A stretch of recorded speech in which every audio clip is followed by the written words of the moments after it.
श्रीलक्ष्मी श्रीमहालक्ष्मी क्षीरसागरकन्यका उत्तिष्ठ हरिसम्प्रीते भक्तानां भाग्यदायिनी। श्रीलक्ष्मी श्रीमहालक्ष्मी क्षीरसागरकन्यका उत्तिष्ठ हरिसम्प्रीते भक्तानां भाग्यदायिनी। उत्तिष्ठोत्तिष्ठ श्रीलक्ष्मी विष्णुवक्षस्थलालये उत्तिष्ठ करुणापूर्णे लोकानां शुभदायिनी। उत्तिष्ठोत्तिष्ठ श्रीलक्ष्मी विष्णुवक्षस्थलालये उत्तिष्ठ करुणापूर्णे लोकानां शुभदायिनी।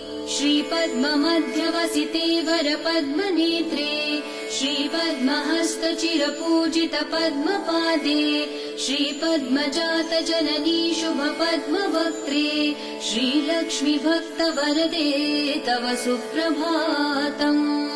श्रीपद्म